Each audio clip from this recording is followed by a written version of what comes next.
Jesus. Glória a Deus. Boa noite a todos, a paz de Cristo. Eu gosto sempre de começar fazendo duas perguntas. Então vamos lá. Primeira, você está feliz com Jesus? Segunda, Jesus está feliz com você?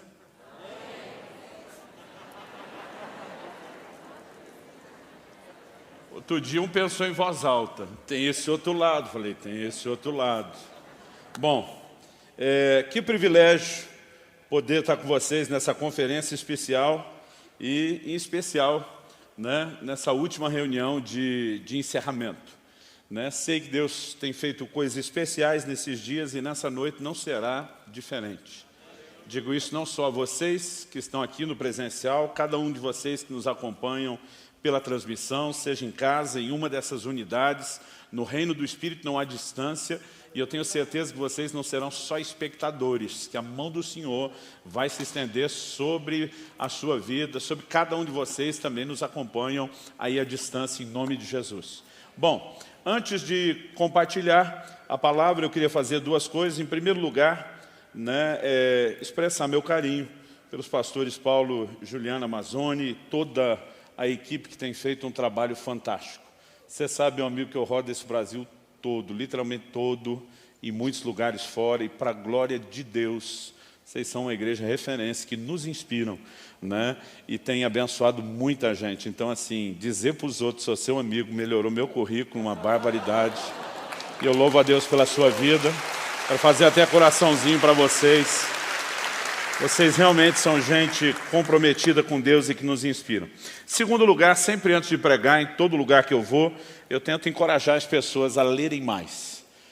A palavra de Deus diz em Provérbios, no capítulo 18 e no verso 15, eu particularmente acredito que é importante que a gente entenda isso, há toda uma dinâmica. A palavra de Deus fala a respeito de eu e você buscarmos o conhecimento. A Bíblia diz em Provérbios 18:15, o coração do sábio adquire o conhecimento e o ouvido dos sábios procura o saber. Conhecimento não é algo que acontece por meio de download gratuito. Você precisa se mexer, você precisa ir atrás. E a forma de ir atrás significa você, obviamente, não apenas ouvir, se expor ao ensino de outras pessoas, mas também ler. Me lembro no final de uma conferência, tivemos um grande mover do Espírito Santo, e uma irmã me procura e falou, pastor, por favor, pelo amor de Deus, ora comigo. Falei, eu oro, mas eu quero saber pelo que você quer que eu ore. Eu falei, impõe as suas mãos. Eu queria que o senhor orasse por transferência. Eu falei, transferência de quê? E ela falou assim, eu quero que o senhor transfira o seu dom de conhecimento. Eu falei, querida, deixa eu explicar duas coisas. Primeiro, conhecimento não é dom, é um resultado. Falei, segundo, mesmo se fosse, eu não lhe daria. E ela me olhou assustada e falou, por que não? Eu falei, porque você é uma folgada. Eu passo uma vida inteira estudando e tu vem e quer levar de graça, num download gratuito assim, de forma instantânea, não é assim que funciona. Falei para ela, desde a minha adolescência, eu estudava, trabalhava a semana toda, quando chegava o sábado, os amigos de manhã para o clube. Era um clube municipal, mas a gente chamava de clube, para parecer que era uma coisa mais chique. A turma ia para a piscina, eu estava lá em casa estudando a Bíblia. À tarde, a turma ia jogar futebol, eu estava lá estudando a Bíblia. À noite iam para shopping, pegar cinema, eu estava estudando a Bíblia. Quando eu ia para o trabalho ou para a escola sacolejando no ônibus, eu estava lendo a Bíblia. Essa não recomendo para ninguém, às vezes a aula estava chata, eu estava lendo a Bíblia. Eu falei, depois de uma vida inteira, você quer simplesmente uma imposição de mãos, não é assim que funciona. E eu quero te encorajar, principalmente em relação ao conhecimento daquilo que é santo, sagrado, do reino de Deus, da palavra de Deus. Então leia mais, principalmente a Bíblia. Meu pai tirou a televisão de casa quando eu e meus irmãos éramos ainda pré-adolescentes. Ele exigia que a gente pegasse um livro por semana na biblioteca da escola. Além da leitura bíblica diária, que era obrigação em casa. Na época, a princípio, não foi recebida com festa a imposição de papai. Hoje, é uma coisa que eu sou muito grato a Deus. E o tempo todo encorajo todo mundo a ler. Os amigos mais próximos dizem que uma das minhas linguagens de amor é livro. Eu toda hora estou dando livro de presente, estou recomendando, estou encorajando, estou recebendo indicações e quero fazer esse encorajamento que é geral. Agora, para você que se animou, eu queria dizer que nós trouxemos alguns livros que talvez ainda não seja parte da sua lista. Uma das direções que Deus nos deu desde o início para esse ministério foi trabalhar a questão do ensino à distância.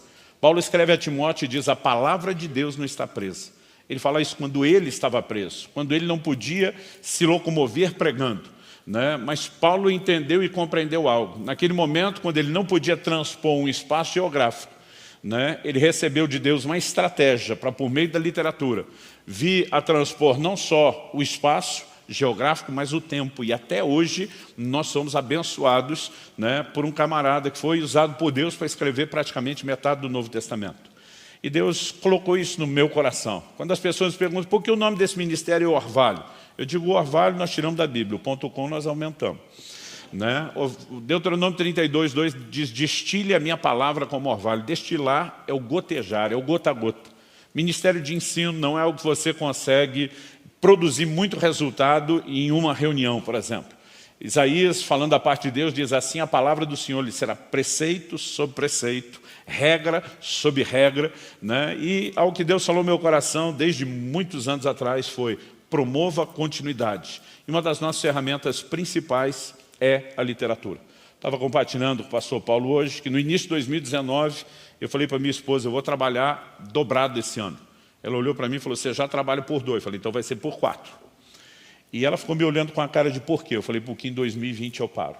Quando eu fiz isso, foi um dos momentos que eu vi talvez a maior expressão de incredulidade da minha esposa em todos os nossos 20, né, agora 25 anos de casamento, na época um pouquinho menos. Eu olhei para ela e falei: é sério, 2020 eu vou estudar e escrever como eu nunca fiz na vida. Mal sabia eu que vocês iam parar tudo comigo também, né? Mas entendi que era um tempo de produzir de forma diferente. Só no ano passado foram 4 livros. Desses 4 livros, 3 eu consegui trazer aqui hoje, e eu quero muito, né, recomendar. Na verdade eu trouxe 2, e um não veio e um quarto ainda vai sair. Mas me parece que nós vamos ter um banner aí, que para você que está acompanhando de casa ou em uma das unidades, você pode adquirir os 3 livros novos. Nós temos um pacote com preço especial, né, com frete gratuito e dando para parcelar em 10 vezes sem juros. É uma das formas. No mês de março eu publiquei o livro Revelação, Caminho para a Realização. Descubra quem você é e potencialize seus resultados. A revelação, o conhecimento de Deus, afeta quem nós somos e o que fazemos. Em Daniel 11:32 a Bíblia diz: o povo conhece seu Deus, será forte e fará proezas. O livro do meio, o vermelhinho, como Deus transforma a tristeza em alegria. Não vou explicar o que é o livro, porque eu vou falar do assunto. E o outro livro é esse que está aparecendo ali no canto, o livro Como Flechas. Esse dos 21 que eu publiquei até agora é o primeiro que eu escrevi junto com a minha esposa, preparando e projetando os filhos para o propósito de Deus. Eu era ainda solteiro e um dia um homem de Deus me deu uma palavra profética. Ele olhou para mim e perguntou: você é casado? Falei: ainda não. Ele falou: preste atenção que eu vou te falar. Talvez você ache que está muito tempo longe. Ele falou: nem se preocupe, né, em memorizar o que eu vou te dizer, porque no dia em que o que eu te falar acontecer, o Espírito Santo vai te fazer lembrar. Ele me disse: quando você já estiver casado e tiver o seu primeiro filho, e esse filho tiver mais ou menos uns 2 anos e meio de idade, você vai ter um momento decisivo na criação desse filho. Um dia ele vai te enfrentar como você nunca viu, não vai combinar com o temperamento, com o comportamento dele, com a educação que você deu. E ele falou: esse vai ser um dos dias mais importantes da sua vida. Se você não for firme e recuar nesse dia, ele falou, basicamente vai ser uma disputa de quem é o macho alfa em casa. Eu pensei: o que uma criança de 2 anos e meio, nesse nível, eu não conseguia acreditar nem naquilo. Mas ele me disse: se você recuar, você vai perder o coração do seu filho para sempre. Mas se você ficar firme e se posicionar, você vai ganhar o coração do seu filho para sempre. 1 ano depois dessa palavra eu casei. 2 anos e meio depois do casamento, ou seja, 3 anos e meio depois disso, meu filho Israel nasceu. Quando meu filho completou 2 anos e meio, já faziam 6 anos que eu tinha recebido essa palavra. E aconteceu exatamente do jeito que ele falou. E o dia que aconteceu, eu corrigi uma vez, ele não cedeu, corrigi a segunda, ele não só não cedeu, como me enfrentou, corrigi a terceira, foi piorando. Primeira coisa que eu pensei: melhor deixar isso para outra hora, para outro dia. Quando eu pensei isso, foi como se eu assistisse um filme na minha frente. Aquele homem de Deus dizendo: o Espírito Santo vai te fazer lembrar. E aquela palavra 6 anos depois veio com clareza. E eu sabia que eu não podia ceder. Pode chocar alguns, mas eu disciplinei meu filho aquele dia 9 vezes seguidas, com 2 anos e meio de idade. Na 9ª ele quebrou. E o coração dele se ligou com o meu de uma forma que eu não consigo te explicar. Agora eu fiquei pensando, se 6 anos antes de ser pai, ou antes de viver o momento, 3 anos e meio antes de ser pai, 1 ano antes de casar, Deus já queria que eu entendesse sobre criação de filhos. Eu fico me perguntando por que alguns de nós esperamos ter os filhos, errar tanto, para depois tentar buscar ajuda. Nós estamos sempre correndo atrás, quando poderíamos correr na frente. Nesse livro, né, a gente compartilha, a gente abre a caixa preta. Depois de 25 anos casados, com nossos filhos adultos, firmes, servindo ao Senhor, nós entendemos que era a hora de cumprir um projeto que Deus colocou no nosso coração há muito tempo. Abrir a caixa preta e compartilhar tanto experiências como valores, né, da palavra de Deus. Então, esses materiais vão estar disponíveis na livraria. Tem um livro que é uma ampliação de um clássico antigo meu, De Todo o Coração. Eu reescrevi, né, esse livro, ampliei, revisei, e meu filho Israel escreveu um último capítulo. Para quem conhece o outro clássico best-seller do nosso ministério, Até que Nada Mais Importe, ele é uma espécie de continuação desse livro aqui, De Todo o Coração. Esse material vai estar na livraria, e a nossa intenção não é fazer comércio, não ganho nada com a venda dos meus livros, a gente reinveste isso no ministério, né? O valor dos livros no presencial está abaixo do valor de capa, mas se houver alguém aqui que queira muito um desses livros e não pode pagar o preço sugerido lá, eu vou pedir só para você não confundir o verbo poder com querer. São 2 verbos distintos. Não poder é diferente de não querer. Se você não pode, eu não quero que você vá embora sem levar o livro por falta de condições. Há um texto bíblico em 2 Coríntios, citando, né, um episódio do Velho Testamento que diz: ao que muito colheu não sobrou, ao que pouco colheu não faltou. Né? Há um princípio de igualdade. Então, se você não puder, eu quero, né, te abençoar. Você só precisa memorizar uma senha que você vai ter que usar lá na livraria. Você tem que chegar para os irmãos que vão estar servindo e dizer para eles assim: diante de Deus, eu não posso. E eles vão acreditar em você. E se você falar diante de Deus, eu não posso, eles vão te olhar e dizer: mas quanto você pode? Porque alguma coisa nós vamos tentar tirar de você. Até para dar valor. Um dia uma senhora, eu anunciei isso, tínhamos um livro de 300 páginas, ela me procurou, falou: pastor, o que o senhor falou é verdade? Eu falei: é verdade. Ela falou: só tenho R$2. Eu falei: pode ir lá, eles vão te entregar o livro. Ela falou: pastor, eu estou até com vergonha. Eu falei: eu te entrego aqui o que eu anunciei. Aí entreguei, fiquei esperando, e nada dos R$2. Eu falei: os 2? Ela olhou para mim e falou: mas pastor, R$2 não paga nem o custo. Eu falei: não paga mesmo, criatura, nem o custo de impressão. E ela meio que olhou com a cara de: então o que adianta? Eu falei: pelo menos diminui meu prejuízo e mostra a boa vontade da sua parte, minha irmã. Aí ela, sem graça, entregou o livro, o dinheiro, mas levou o livro. Então, se você falar: olha, diante de Deus, eu não só não posso nada, como não tenho perspectiva de ter nunca, jamais, eu quero te dar o livro e orar por você para a coisa melhorar daí. E tenho alegria, como pai, de ter prefaciado e publicado o primeiro livro do meu filho, o Israel, Mate o Dragão, a batalha pela pureza sexual. Isso é fruto de um vídeo que ele produziu no canal dele alguns anos atrás. A mensagem impactou muita gente. Ele entendeu de Deus, deveria ampliá-la no formato de livro. É um livro escrito numa perspectiva de homem para homem, mas com abordagem bíblica que vai abranger todo mundo. Como eu sei que as mulheres, além de curiosas, leia-se algo positivo aqui, interessadas, elas também promovem a leitura para os maridos, para os filhos. A gente realmente não pode excluir vocês da possibilidade de ler o livro, mas eu quero ser honesto, que a conversa é basicamente de homem para homem. Mate o Dragão, a batalha pela pureza sexual. Se você achar que tem liberdade com alguém, pode olhar para ele e tentar, falar: deixa Deus te usar, vaso. Quem sabe, né, vai que cola, você ganha um livro aí do assunto. Abra sua Bíblia, por favor, no Salmo 56, no verso 8. Eu creio que eu tenho uma palavra de Deus para vocês essa noite. Uma palavra de Deus não apenas que vamos expor fundamentos bíblicos, mas eu creio que é uma palavra não só de ensino, mas de alinhamento profético. Nós acreditamos que Deus, de fato, está soprando sobre a sua igreja para impulsioná-la para um novo tempo. Quantos creem nisso comigo? Diga amém. Salmo 56, verso 8. Salmo de Davi, diz o seguinte: contaste os meus passos quando sofri perseguições. Recolhe as minhas lágrimas no teu odre. Não estão elas inscritas no teu livro?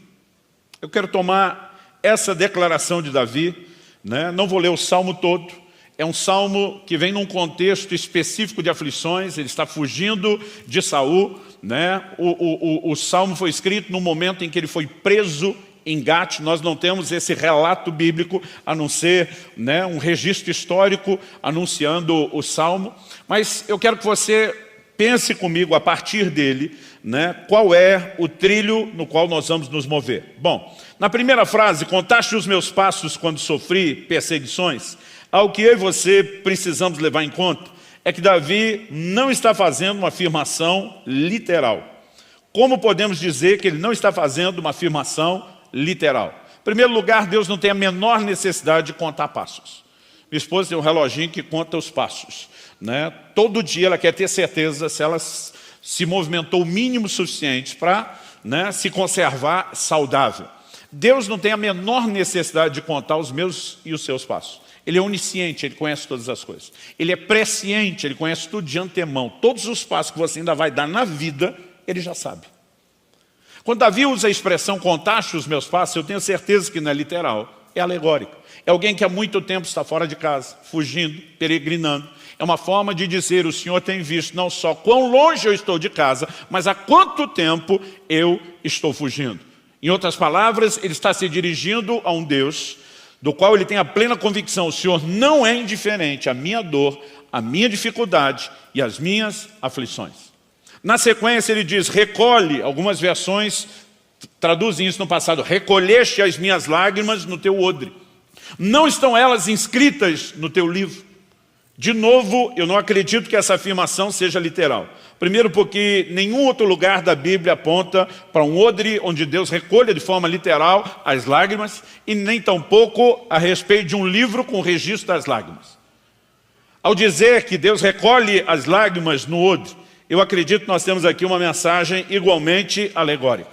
Algo que me chamava a atenção desde a minha adolescência, buscando a Deus depois do tempo de oração, devoção, adoração, especialmente quando ficava ajoelhado ou prostrado no chão, era ver, depois daquele tempo de oração, o chão regado de lágrimas. Nunca testemunhei um anjo vindo recolher lágrima nenhuma para guardar num certo odre, né? Nunca ouvi ninguém presenciar ou testemunhar nada do gênero. Mas acredito que, de fato, Davi não esteja falando de algo literal, mas de algo simbólico. Mas durante muito tempo, mesmo chegando a essa conclusão, que a afirmação dele não fosse literal, mas simbólica, eu tinha dificuldade de entender que simbolismo ou alegoria era essa. Eu lembro que no início de 94, eu comecei a pastorear em dezembro de 93, logo no início de 94, eu lembro de uma conversa que eu tive com outro colega pastor, pregador, e eu mencionei para ele que eu tinha lido esse texto e que eu estava nesse dilema, dizer, não deve ser literal, mas se for, simbólico o que seria? E ele olhou para mim e falou, curioso você mencionar isso, porque há um tempo atrás eu vi uma mensagem de um pastor norte-americano. Ele não me disse quem era na época, né? Nunca tomei conhecimento depois, então não posso nem dar crédito a quem quer que seja, né, que foi o instrumento de Deus para me fazer entender um pouco melhor isso. E ele me resumiu a mensagem daquele pregador, e eu vou resumir o resumo da mensagem dele, apresentando a seguinte ideia. Quando eu e você falamos de odre hoje, isso não significa muita coisa para a gente, porque não é parte do nosso contexto cultural.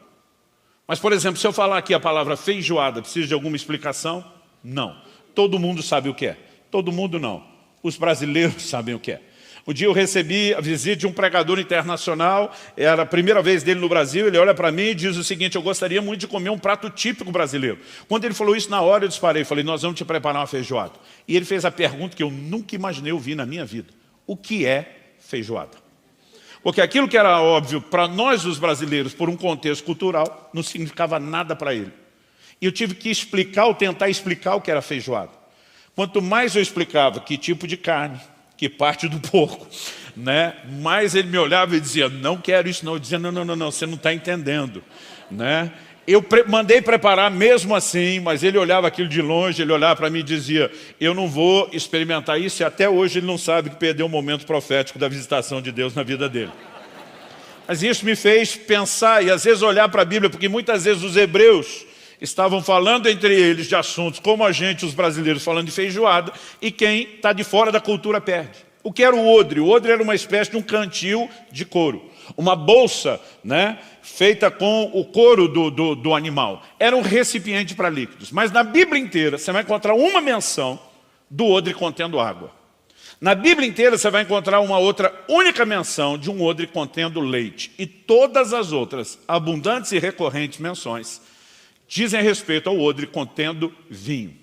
Por quê? Os líquidos poderiam ser armazenados em diversos tipos de recipientes. Uma jarra de barro, uma talha de pedra, a Bíblia menciona, né, água, por exemplo, em talhas de pedra, em vasos de barro.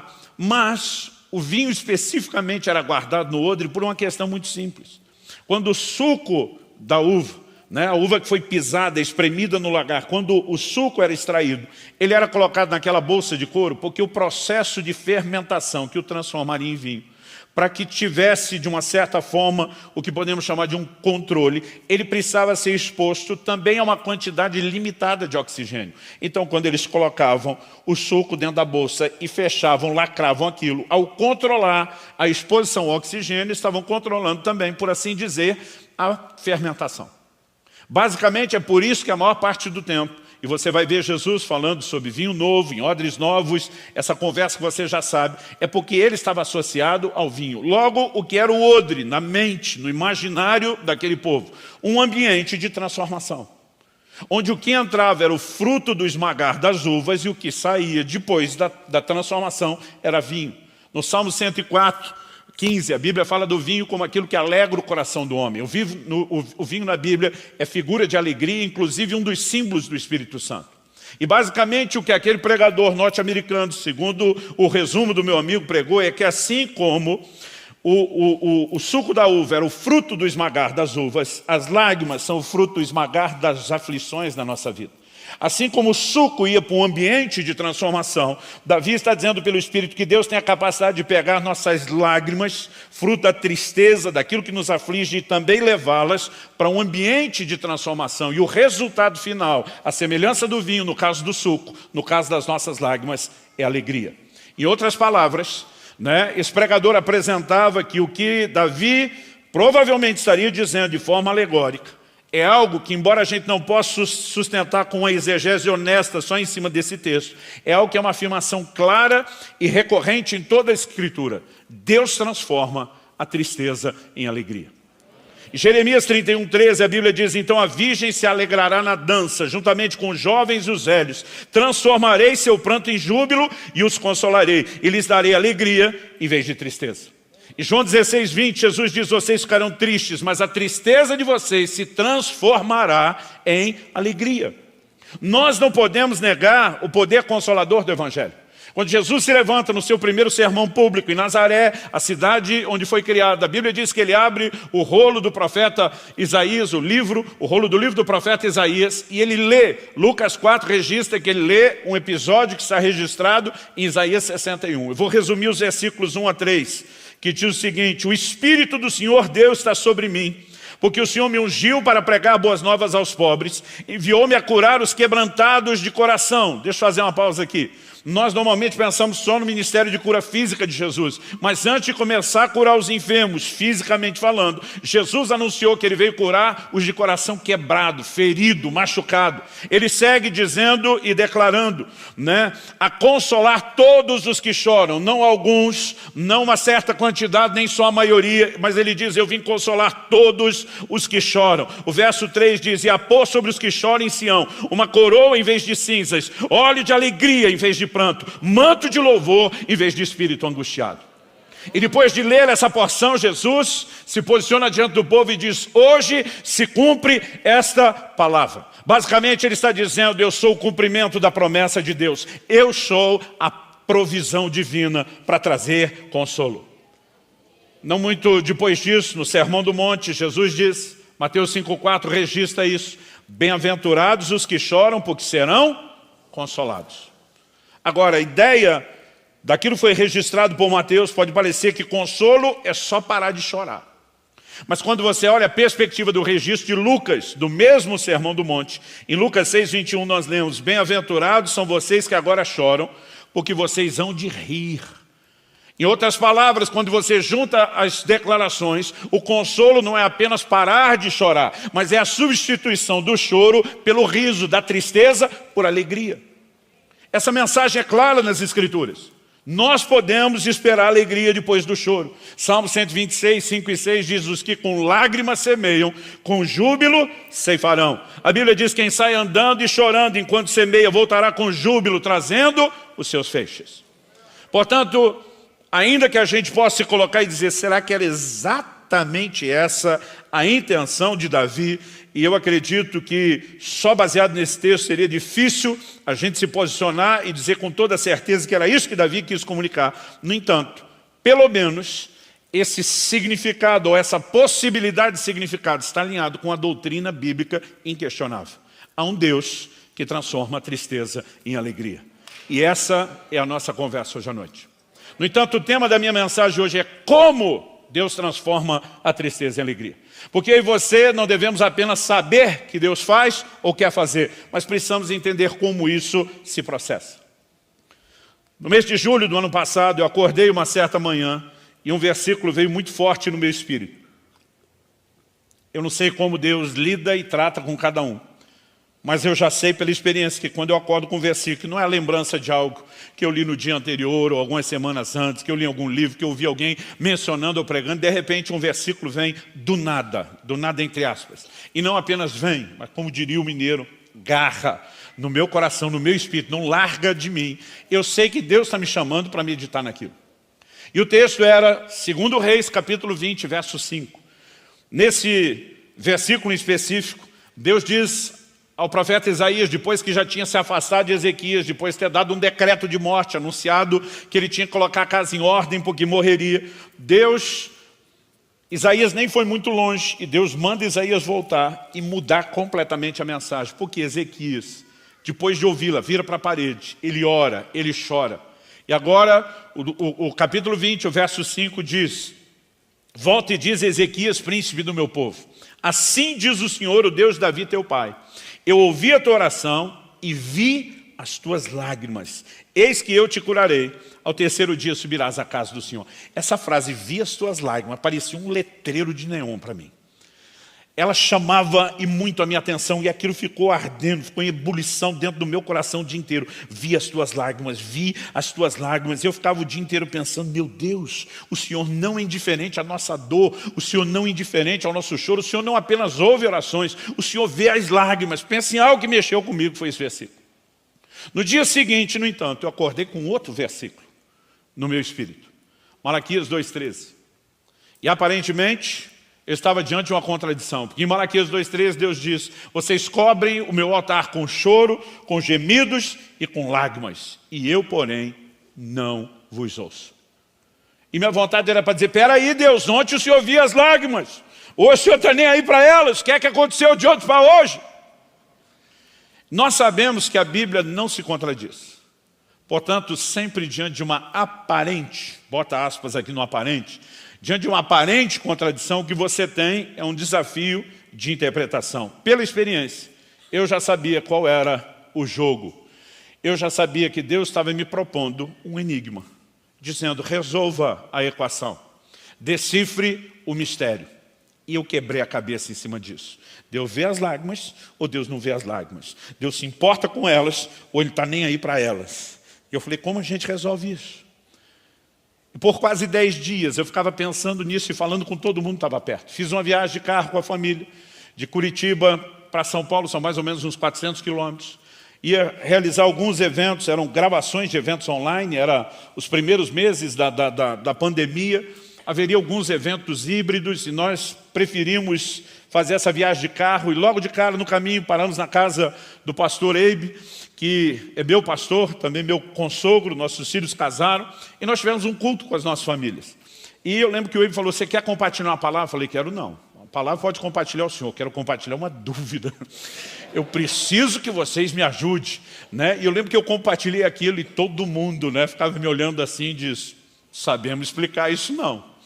E eu fiquei alguns dias, deve ter dado perto de uns 10 dias, porque isso começou antes da viagem, a viagem foi pelo menos uma semana. Eu sei que no último dia da viagem, nós estávamos voltando para casa, mais ou menos quartos do trajeto, é o estado de São Paulo, e o último 1/4, né, é a reta final para chegarmos em Curitiba. Quando a gente já estava quase chegando no Paraná, em algum momento eu viro para minha esposa e pergunto para ela: você se incomoda de dirigir? Ela olhou para mim e disse: está cansado? Eu sou daqueles que não largo o osso de jeito nenhum. Falei: nunca estou cansado de dirigir. Mas eu falei: meu amor, está baixando um download em banda larga. E eu não posso perder essas informações, eu preciso ser assumo, eu tenho que escrever isso. Nós trocamos de lugar, eu puxei o notebook na mochila e comecei a anotar, ela olhando aquilo, ela falou: pelo jeito já temos a mensagem de amanhã. Era um sábado, ela se referindo ao domingo. Eu falei: de amanhã não, do mês todo. E eu literalmente preguei todo o mês de agosto, no ano passado, o que brincando eu chamei de a teologia das lágrimas. Ela olhou para mim e disse: vai dizer que é o assunto do choro. Eu falei: eu próprio. Desde o primeiro domingo, eu sabia que Deus queria que eu falasse não só ao longo do mês, mas eu sabia que havia um comissionamento divino para que eu escrevesse a respeito do assunto. E o que Deus me fez entender naquele momento é que uma das primeiras coisas, se nós queremos tratar de uma forma coerente, equilibrada, séria com a interpretação bíblica, é que nós temos que reconhecer que há tipos distintos de choro ou de tristeza. Nós não podemos jogar tudo numa batedeira feita a missão de fazer um bolo, misturar os ingredientes e dizer tudo a mesma coisa, que nesse assunto não é. Quando é que um choro chama a atenção de Deus e quando é que não? Nesse caso em específico de Malaquias 2,13, quando a Bíblia diz que o Senhor não atentava para a oferta, há um contexto. O verso seguinte, o 14 de Malaquias 2, começa com a pergunta. O Senhor diz: e vocês perguntam por quê? E a resposta dele é: porque o Senhor foi testemunha da aliança entre ti e a mulher da tua mocidade, com a qual tu fostes desleal. Deus está dizendo: camarada, você desonra o matrimônio, você adultera, você é infiel ao seu cônjuge, a mim. Em outras palavras, você brinca com o pecado e agora acha que só porque chorou, o choro vai ser algo místico que resolve o seu problema. Deus está dizendo: de jeito nenhum. E, aliás, em alguns círculos dessa diversidade enorme que nós temos no meio evangélico, algumas pessoas mistificam as lágrimas. Parece que, né, Deus trata conosco como filho mimado. Se a gente chorar ou fizer um pouco de birra, o assunto está resolvido. Mas eu quero te dizer, não é assim que funciona. Um dia um irmão falou para mim: pois é, pastor, como diz a Sagrada Escritura, quem não chora não mama. Eu falei: você está doido, rapaz? Tem isso na Bíblia? Não. Ele falou: tem não? Falei: claro que não. Ele falou: mas bem que podia ter. Até hoje, eu fico questionando se tinha seriedade ou só brincadeira, mas a verdade é que muita gente trata dessa forma e dessa maneira. Gênesis 27, 38. Se referindo a uma atitude de Esaú, depois de descobrir que seu pai Isaque havia abençoado seu irmão Jacó e não a ele. A Bíblia diz assim: e levantando Esaú a voz, chorou. Esse é o relato que nós temos em Gênesis. A interpretação do ocorrido aparece no livro de Hebreus.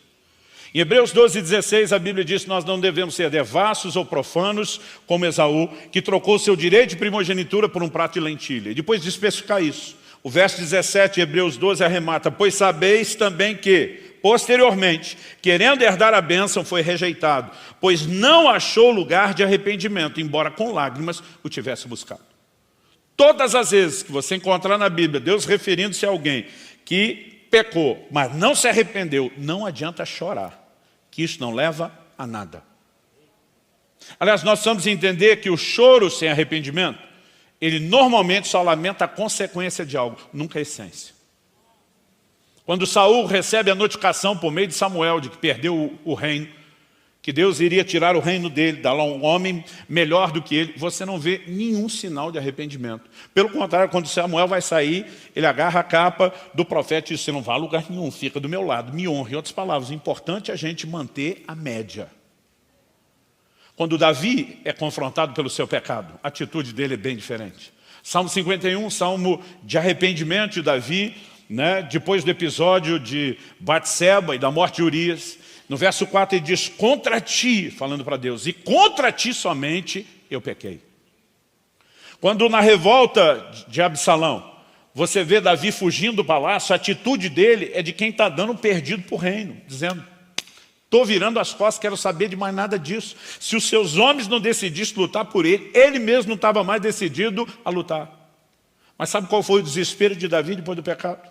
No mesmo Salmo 51, ele diz, não retires de mim o teu espírito e nem tampouco a alegria da tua salvação. É como se Davi estivesse dizendo, estou me lixando para o reino, estou me lixando para o resto. Isso tudo é consequência do meu erro, eu não posso perder a essência. Eu feri o Senhor, eu não posso me afastar do Senhor, eu não posso estar longe do Senhor. E nós precisamos fazer essa distinção. Até porque muitas vezes nós vamos ver na Bíblia, e ao longo da história, gente chorando, encontrando a atenção e o favor de Deus, e gente chorando sem encontrar. Se nós não fizermos a distinção de choro que a própria Bíblia promove, nós não vamos a lugar nenhum. Eu acho que esse é o ponto de partida. Mas dito isso, eu quero em segundo lugar explorar com você o que eu vou chamar aqui da necessidade de compreensão do processo. Para depois, em terceiro e último lugar, separar se há distinção de tristeza ou de choro. Paulo diz em 2 Coríntios 7,10, a tristeza segundo o mundo produz morte, mas a tristeza segundo Deus é arrependimento para a vida. Nem toda tristeza é igual. Mas nós vamos mostrar que também nem toda alegria é igual. E com essas distinções talvez a gente consiga enxergar o quadro um pouquinho maior. Feita essa primeira distinção dos tipos de choro, eu quero que você pense um pouquinho comigo no processo. No início de 2006, nós fizemos a conferência, tínhamos recém começado a igreja lá em Curitiba, e nós fizemos uma conferência, tivemos que juntar várias das nossas igrejas, outras vinculadas, porque a gente tinha nem quórum para fazer aquela conferência. E trouxemos vários preletores. Um deles, um grande amigo pessoal meu, uma pessoa que me abençoa demais, pastor Marcelo Jamal. Ele estava ministrando. Jamal normalmente quando está ensinando, ele normalmente segue uma linha de raciocínio assim muito clara. Mas em um momento ele deu um deslize profético, chamo de deslize profético, porque o cara não quer sair da linha de pensamento, você percebe que Deus está empurrando. E ele saiu, deu uma volta e citou o Salmo 30, verso 5, que diz, porque a sua ira dura só um momento, mas o seu favor dura a vida inteira. O choro pode durar uma noite, mas a alegria vem pela manhã. E naquele momento, Jamal começa a dizer o seguinte, gente, a Bíblia está dizendo que o choro tem prazo de validade. Pode durar uma noite, mas a alegria vem pela manhã. Mas ele pergunta, será que isso é literal? Ele diz, se fosse literal, nenhum de nós choraria por mais de 24 horas. Porque no máximo, até virar o ciclo de no máximo 24 horas, tudo estaria automaticamente resolvido. Mas a Bíblia fala de gente que chorou por muitos dias. Ele disse, então isso não é literal. Ele disse, não é literal e é simbólico, qual é o simbolismo? E eu estou ali sentado, ouvindo ele, dizendo, nunca nem pensei nisso. E de repente ele começa a explicar e diz, luz, que é o que chega com o amanhecer, na Bíblia, fala de revelação. Trevas, fala de ignorância. E minha cabeça corre lá para o livro de Efésios. Quando no capítulo 1, Paulo está orando por espírito de sabedoria, de revelação, ele diz, sejam iluminados os olhos do vosso entendimento. Mas quando o capítulo 4 ele diz que nós não devemos ser como gentios, que estão separados da vida de Deus pela ignorância que há neles, ele diz, entenebrecidos no entendimento em trevas. Essa é a relação bíblica, trevas fala de ignorância, luz fala de revelação. Ele diz, Deus não está dizendo que a cada ciclo de 24 horas fechado, quando o dia amanhece, a alegria vem de forma automática, mas o que ele está nos mostrando é o que tem o poder de dissipar as trevas da ignorância, que prende as pessoas num ciclo de tristeza, é a revelação da palavra. E nesse momento, depois de falar isso, ele diz, bom, eu estou falando isso como profeta, ele vira para mim, aponta o dedo e diz, o mestre é você, e quem vai escrever um livro inteiro sobre isso é você. Eu pensei, não sei nem o que tu está falando, tem que escrever um livro inteiro. Foi só quando eu terminei de escrever o Como Deus Transforma a Tristeza em Alegria no passado, que o Espírito Santo me fez lembrar desse episódio.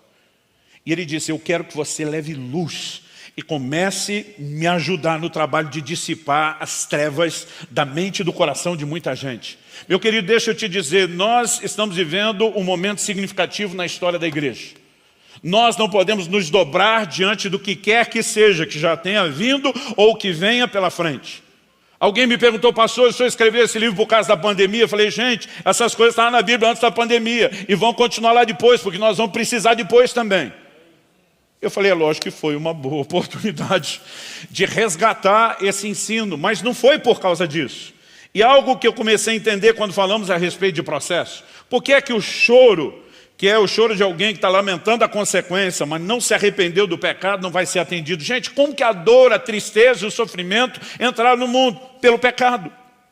Seria muita inocência alguém imaginar que flertando, brincando com o pecado, a porta de entrada de toda dor, sofrimento e desgraça, Deus simplesmente, apenas porque choramos, sentimos a dor, vai automaticamente se curvar e fazer aquilo que a gente quer. No entanto, apesar de não agir dessa forma, nós não podemos negar que Deus é um Deus que transforma a tristeza em alegria, que tem o poder de substituir essa tristeza, o choro que prevalece na noite, das trevas, da ignorância, por uma alegria que vem com a revelação, com o entendimento da sua palavra, dos seus princípios, de quem Ele é e da forma como Ele age.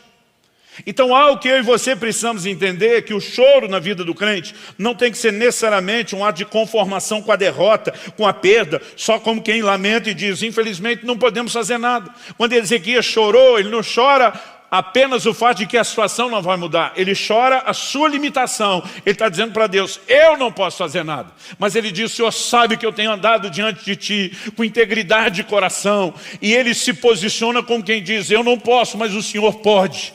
E de alguma forma, nós vemos, não só no caso de Ezequias, mas em vários exemplos na Bíblia, que o choro provocou mudanças, inclusive nas circunstâncias. 1 Samuel capítulo 1 fala de Ana, que vivia a vergonha numa situação em que a cultura criava uma pressão ainda maior nesse sentido. Ela vivia a vergonha da esterilidade, de não poder ser mãe.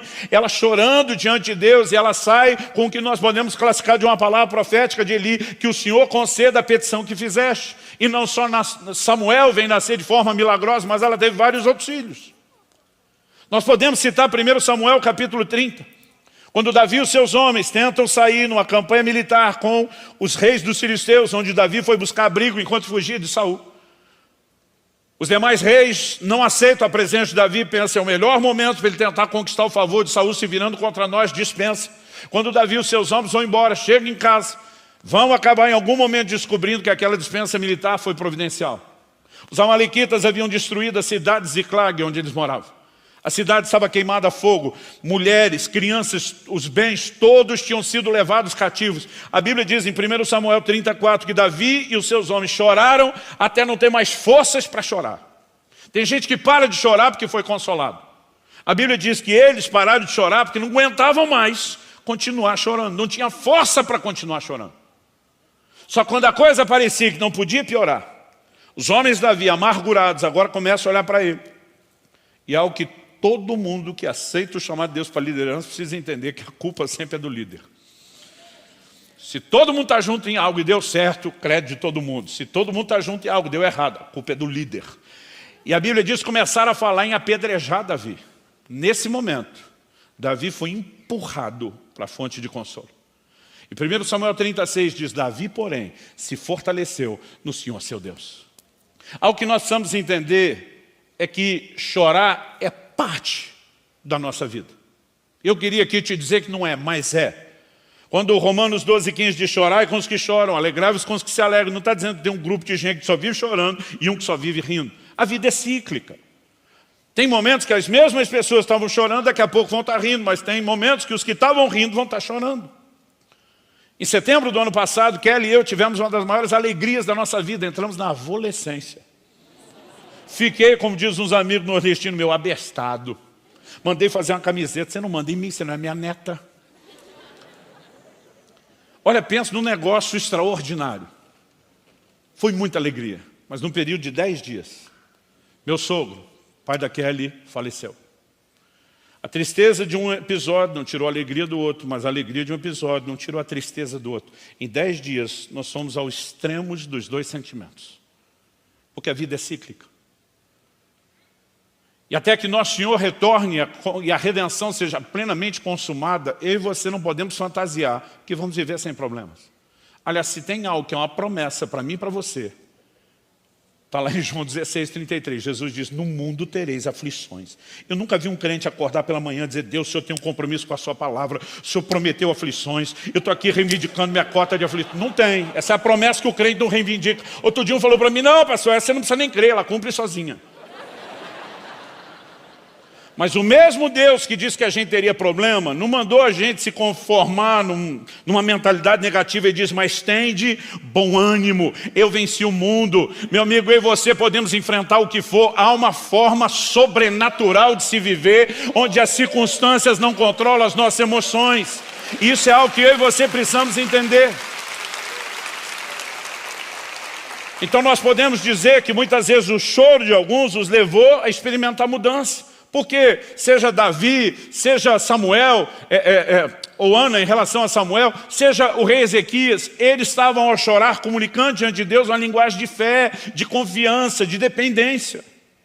E muitas vezes eles viram que por meio do choro, vamos colocar o choro apenas como a forma e a maneira de expressar a fé, eles viram Deus mudar as circunstâncias.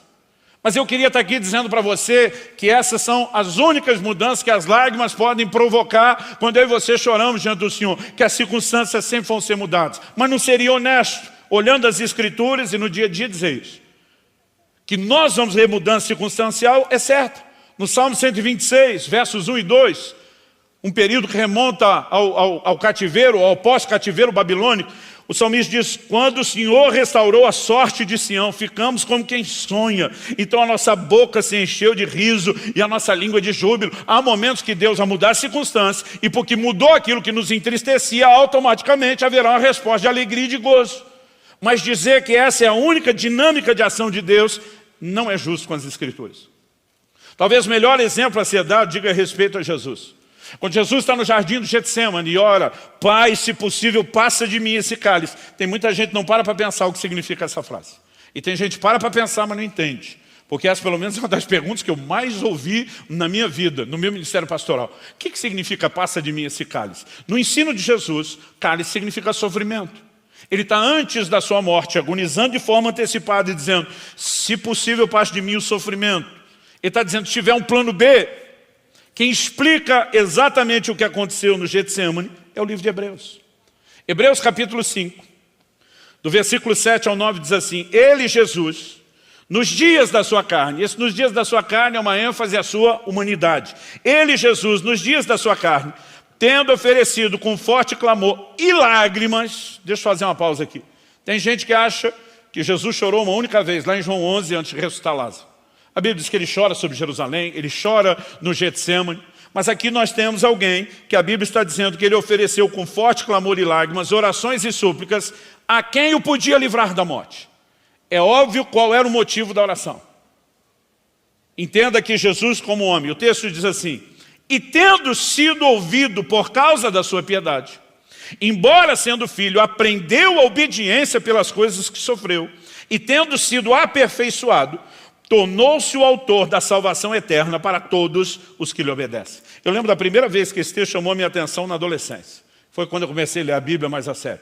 Um dia eu fui falar com meu pai, parece que tem algo errado aqui. Ele falou, filho, nunca tem nada errado na Bíblia. Eu falei, o texto está dizendo que Jesus aprendeu obediência. Como que ele aprendeu obediência? Ele foi obediente a vida inteira. A Bíblia diz que ele nunca pecou. Como que está aprendendo obediência só agora? Meu pai disse, onde se leu só? Agora.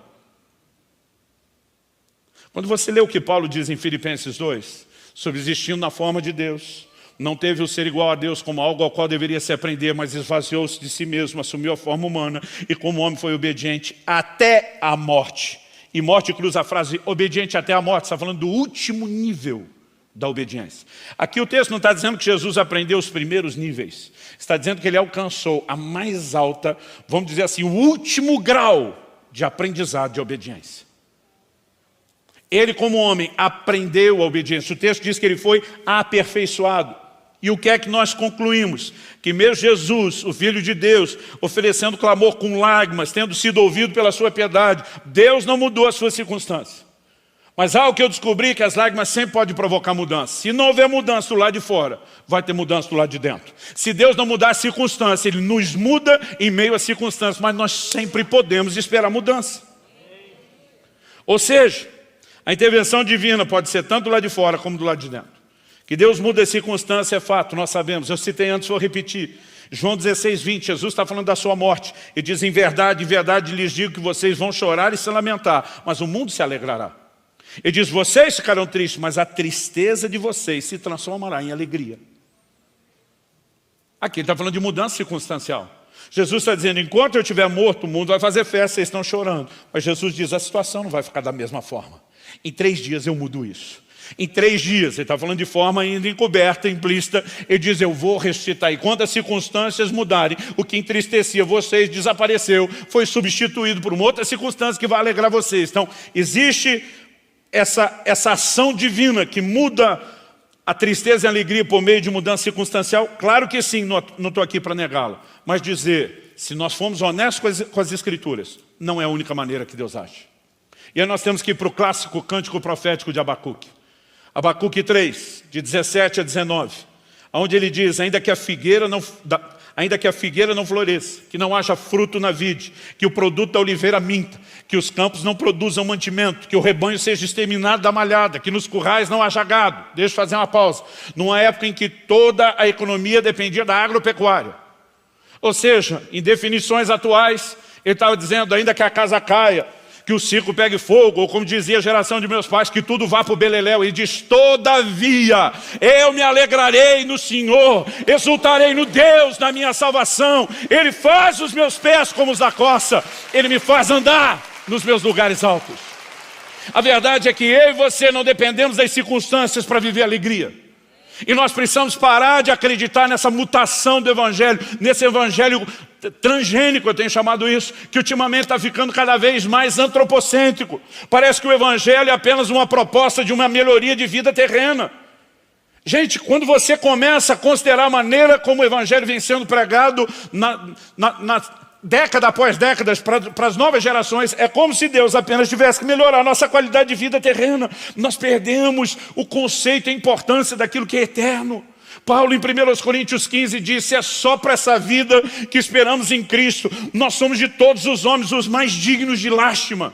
Uma tradução moderna diz, nós somos de todos os homens os mais infelizes. Porque se o poder do Evangelho é apenas melhorar a vida terrena, nós perdemos e comprometemos a essência da mensagem. O Evangelho é maior do que isso. Nós temos um Deus que intervém, sim, não vamos negar isso. E eu quero desafiar você a crer. Pode ser que nessa noite, você que está aqui no auditório, você que nos acompanha pela transmissão, em casa ou nas unidades, receba uma intervenção de cura. Aliás, eu quero liberar uma palavra de cura. Nós estamos num ambiente profético de intervenção de Deus. Pode ser que você seja surpreendido com provisão material e financeira. Pode ser que você seja visitado com milagre de restauração familiar, mas quer isso aconteça, quer não, eu quero te dizer, eu e você temos motivos de sobra para nos alegrar. O Deus que transforma a tristeza em alegria, não faz isso só mudando circunstâncias.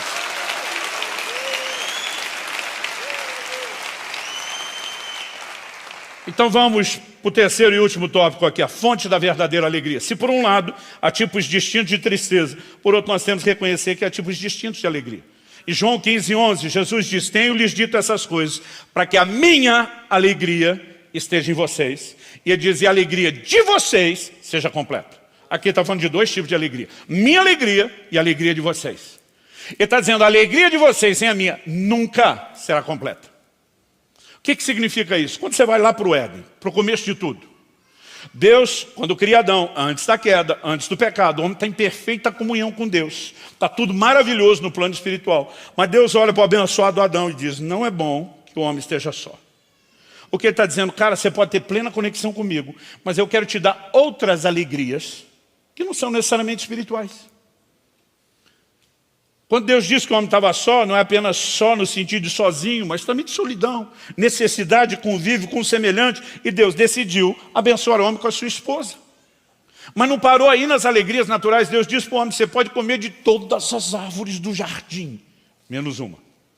Este de todas, gente, eu não sei se eu estou aqui falando o nome do sindicato, da turma que ama gastronomia. Fica mais bonito falar assim.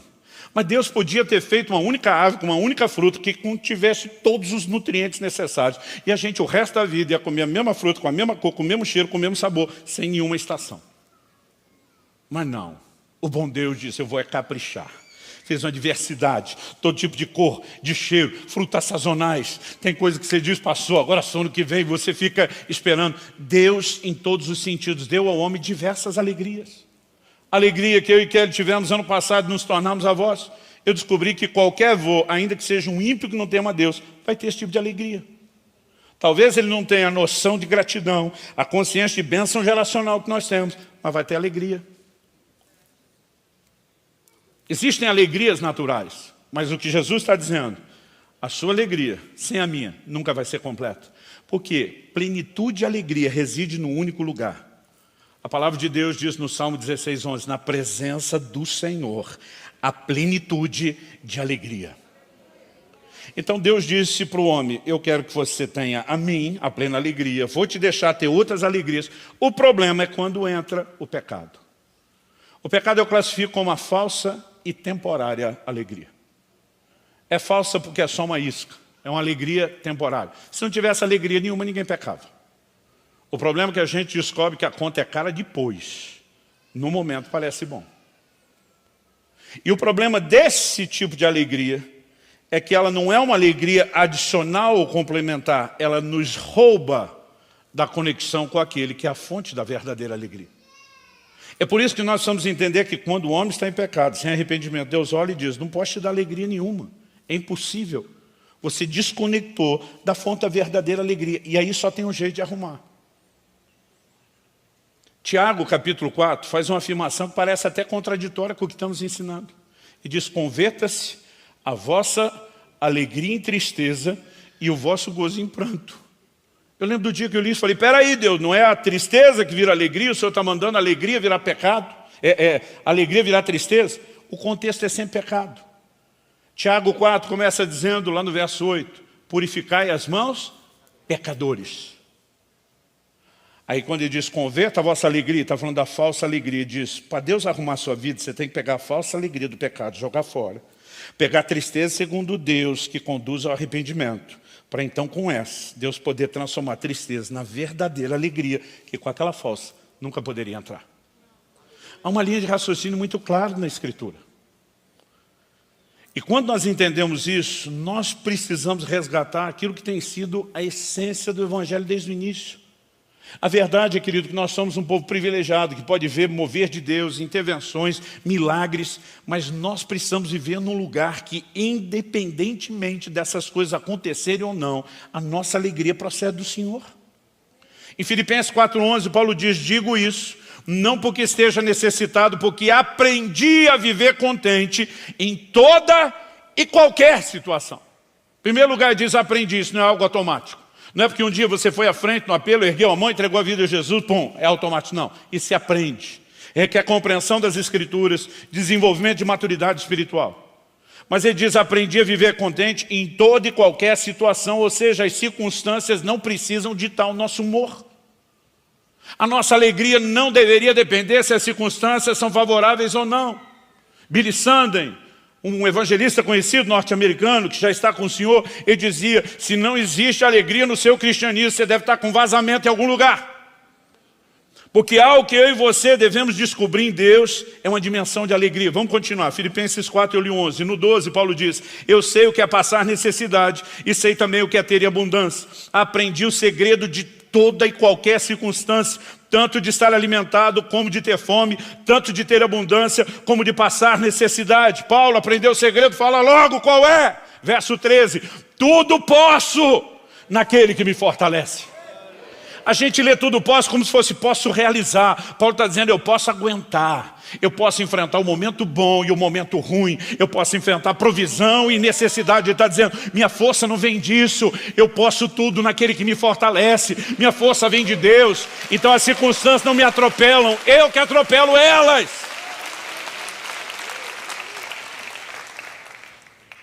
Isso ganha uma proporção ainda maior.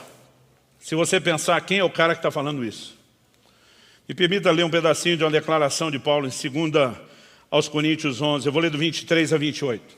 Ele diz, são ministros de Cristo, falando como se estivesse fora de mim, afirmo que sou ainda mais. Em trabalhos, muito mais. Em prisões, muito mais. Em açoites, sem medida. Em perigos de morte, muitas vezes. 5 vezes recebi dos judeus 40 açoites menos 1. 3 vezes fui açoitado com varas. 1 vez fui apedrejado. 3 vezes naufraguei. Fiquei 1 noite e 1 dia boiando em alto mar. Em viagens, muitas vezes. Em perigos de rios. Em perigos de assaltantes. Em perigos entre patrícios. Em perigos entre gentios. Em perigos na cidade. Em perigos no deserto. Em perigos no mar. Em perigos entre falsos irmãos, em trabalhos e fadigas, em vigílias muitas vezes, em fome e sede, em jejuns muitas vezes, em frio e nudez.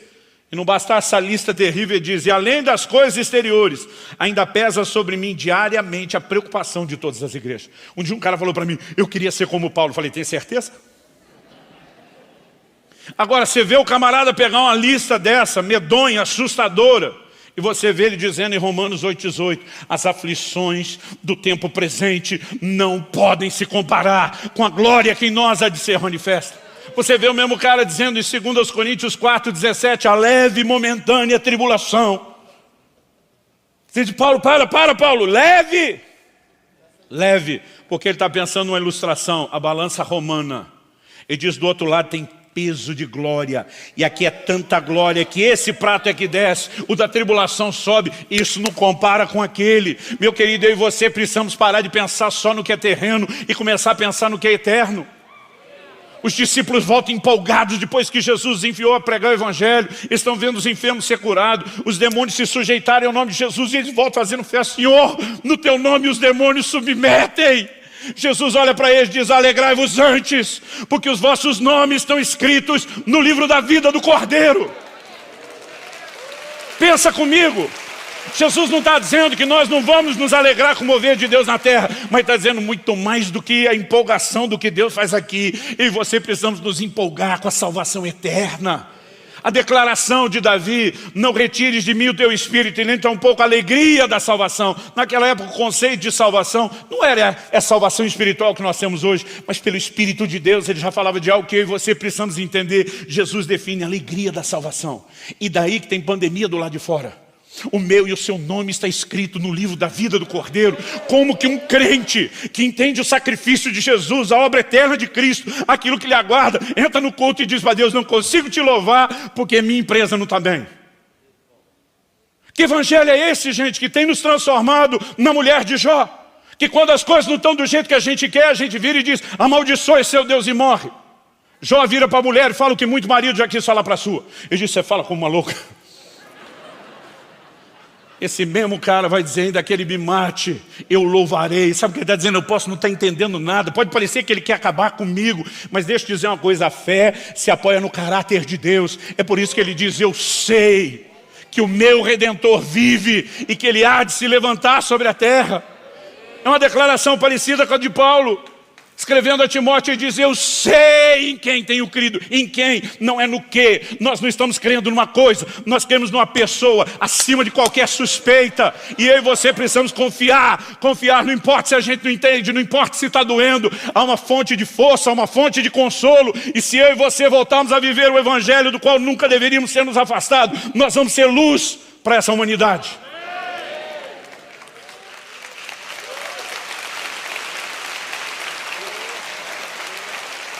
Sabe, querido, essa mensagem de que o evangelho vai melhorar a sua vida financeira e a sua saúde funciona no meio de gente como eu e você que crescemos tudo quebrado. Vai pregar esse evangelho nos países desenvolvidos, eles olham para você e dizem, não precisamos de Deus, nós temos isso tudo sem Deus. E se o evangelho se resume a isso,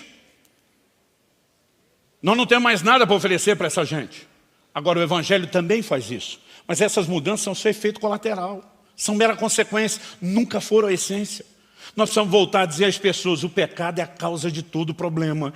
Ele tem que ser resolvido, foi por isso que Cristo veio. O que ele começou ainda não terminou. Quando terminar o negócio vai ficar melhor ainda do que está agora. Mas nesse processo nós precisamos entender uma alegria que ela não depende das circunstâncias. No Salmo 16, 8 e 9, Davi, falando pelo Espírito de Deus, declarou, tenho o Senhor sempre diante de mim, estando ele à minha direita, não serei abalado. Ele não está dizendo, se tudo for favorável, não serei abalado. Ele diz, se o Senhor está comigo, eu não serei abalado. No verso 9 ele continua e diz, por isso meu coração se alegra, meu espírito exulta. E ele chega no 11 e diz, na tua presença, a plenitude de alegria, e à tua direita, há delícias perpetuamente. Gente, quando nós olhamos para a igreja no seu início, como é que eles viviam? Atos 5:41, falando dos apóstolos, depois de terem sido presos, ameaçados, a Bíblia diz, eles se retiraram do sinédrio, muito alegres, por terem sido considerados dignos de sofrer afrontas por esse nome. Sabe, tem gente que vive uma dimensão de alegria curta e passageira. Jesus fala de gente que recebe a palavra com alegria, mas é de pouca duração. Agora a Bíblia fala, tende, irmãos, Tiago capítulo 1, verso 2, por motivo de grande alegria, o passardes por várias provações. Quando você olha para aqueles crentes raiz e não Nutella de hoje em dia, os caras alegravam o tempo todo, porque a fonte de alegria deles não era circunstancial, era sobrenatural. Aliás, deixa-me dizer algo, há uma relação forte e clara na Bíblia entre a alegria e a pessoa e a obra do Espírito Santo. Atos 13, 52 diz: os discípulos, porém, estavam cheios de alegria e do Espírito Santo. Gálatas 5, 22 diz: o fruto do Espírito é alegria. Romanos 14, 17 diz: o reino de Deus não é comida nem bebida, mas justiça, paz e alegria no Espírito Santo. Meu irmão, pensa nisso, alegria no Espírito Santo. Não é alegria mera e simplesmente por uma condição econômica favorável. Não é alegria apenas porque a gente tem o governo que gostaria. Não é o tipo de alegria apenas porque as circunstâncias em casa ou fora estão bem. Preste atenção, eu não vim aqui tentar te dizer para se conformar com o que está ruim, não. Mas eu quero te dizer que o Evangelho é maior do que isso. Há momentos que Deus muda as circunstâncias. Há momentos que Deus nos muda sem mudar as circunstâncias. Mas eu também já vivi momentos onde depois dele me mudar em meio à circunstância, ele mudou as circunstâncias também depois. O fato dele não mudar agora também não quer dizer que não vai mudar depois. Não quero tirar a sua fé para o fato de que Deus muda as circunstâncias. Mas eu quero te dizer, sua alegria não deveria depender disso. Tem gente que a vida acabou porque o negócio ruiu na pandemia. Eu quero te dizer, não, querido, a vida é mais do que isso. O propósito de Deus para você é mais do que isso. Um dia desses eu ouvi uma palavra de Samuel Júnior, amigo nosso, dizendo que Jó, quando não tinha mais nada, pegou os cacos e começou a se raspar. Arrumou utilidade até para os cacos que ficaram, para se levantar, para reconstruir.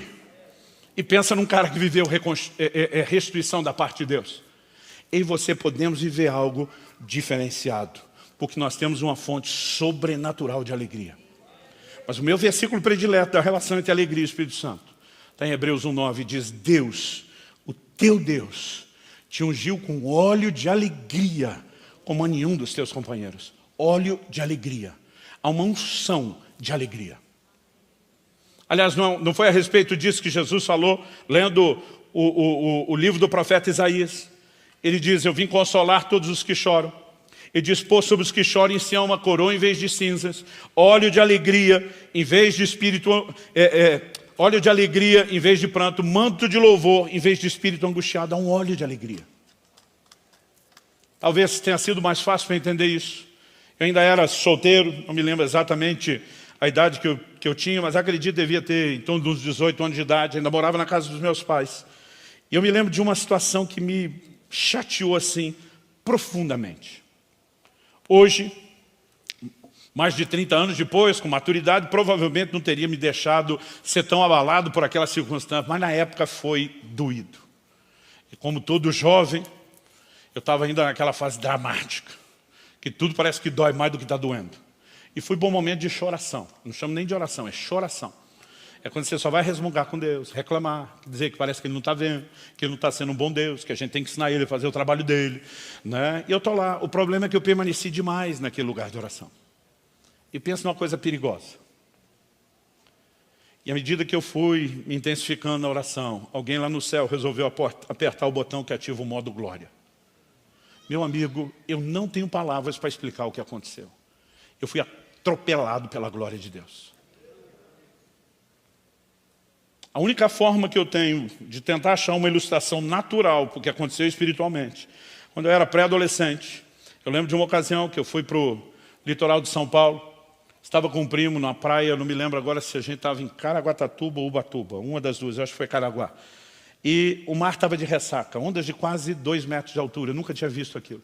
Quase todas as minhas experiências quando criança no mar, aquelas ondinhas, marolinha, fraquinha, e de repente eu estou assustado vendo aquilo. Quando os amigos do meu primo descobriram que era a minha primeira vez, depois de grande, na frente do mar, eles decidiram me batizar, entre aspas. O batismo deles tem nada a ver com o nosso. Era um monte de gente agarrando uma mão, na outra mão, no pé, me levaram para dentro d'água e ficaram me segurando no lugar onde a onda quebra. E quando quebrou em cima de mim, me largaram. Eu não tinha noção da força do mar. Eu só lembro do susto de eu rolando naquela areia. E quando levantava para dar uma respirada, aquilo rolava de volta. E quando tentava erguer de novo, batia outra onda e rolava de novo e rolava de volta. E eu levei um tempão para conseguir sair daquele lugar. Foi uma experiência quase traumática. Só que nesse dia na sala, eram ondas de glória. Eram uma atrás da outra. Eu literalmente fui para o chão, eu rolava. Mas diferente de toda a experiência que eu tive com o Espírito Santo até então, naquele dia, em vez de apenas ser cheio e orar em outras línguas, eu ria. Eu ria, mas eu ria descontroladamente, eu ria de doer a barriga, eu ria que parecia que ia explodir, eu não sabia o que estava acontecendo. Mas eu lembro que quando depois de uma onda atrás da outra, finalmente eu me recuperei, levantei do chão meio zonzo. O problema, a circunstância era a mesma, não tinha mudado, mas eu era outra pessoa. Eu agora tinha vontade de zombar daquilo que havia me entristecido. Eu tinha uma alegria tão absurda, uma alegria tão inexplicável, uma alegria tão acima de qualquer tentativa de compreender, definir ou explicar. Aquilo me tomou e de repente eu entendi, eu não preciso de mais nada além de Deus nessa vida para ter alegria e ser feliz. Nós precisamos descomplicar o evangelho dessa coisa estranha que virou. Eu tenho visto crentes foram fiéis a Deus e ao cônjuge uma vida inteira, mas porque o outro pirou o cabeção e decidiu ser infiel a Deus e ao cônjuge, abandonar, estão agindo como se a vida tivesse terminado. Meu querido, eu sou um pregador e defensor da família, mas eu quero te dizer, o que Deus tem para você é maior do que qualquer circunstância, por pior que seja aquilo que você tem passado ou enfrentado. Além de saber que Deus pode mudar uma circunstância dessa, independente de mudá-la, Ele pode mudar você. Você pode viver algo sobrenatural, independente da circunstância. Quem está me entendendo, diga amém. Amém. Agora, quando nós entendemos essas verdades, qual é a resposta que eu e você devemos a Deus? Há um lugar de vida no Espírito, onde eu e você devemos entrar, mergulhar. Tipo Paulo e Silas. Foram presos injustamente, açoitados, estão com os pés pendurados no tronco. Ninguém lavou as suas feridas. A maioria dos crentes de hoje já estava quase blasfemando. Os caras estão lá, orando e cantando louvores. A Bíblia diz à meia-noite. Meia-noite, hoje em dia, alguns ainda estão indo para a cama. Antigamente era metade da noite mesmo. Eles não dormiam e não deixavam ninguém dormir. Agora sabe o que é interessante? Tiago diz, se está alguém entre vós aflito, ore. Se está alguém entre vós contente, cante louvores. Eu não sei se os dois estavam indefinidos ou diziam, estamos tanto aflito como felizes. Porque eles oravam e cantavam louvores. Oravam e cantavam louvores. Esses crentes eram imparáveis. Agora você consegue imaginar uma igreja dessa emergindo nos nossos dias? Talvez não haja um momento tão propício para resgatarmos essa verdade. Talvez não haja um momento tão propício para oferecermos às pessoas o que realmente elas necessitam. Mais do que uma melhora de vida terrena, uma fonte sobrenatural. Eu queria que você ficasse em pé para parecer que está acabando.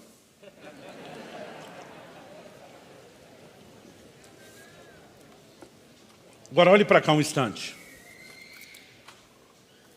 A Bíblia diz em João 11 que Jesus chorou. Quando ele está diante do túmulo de Lázaro. Vamos pensar junto. Faz sentido Jesus chorar a morte de um amigo, que primeiro ele já sabia que ia morrer quando não tinha morrido, mas também já sabia que ia ressuscitar. Ou seja, aquela circunstância era totalmente temporária. Jesus sabe que está ali para ressuscitá-lo.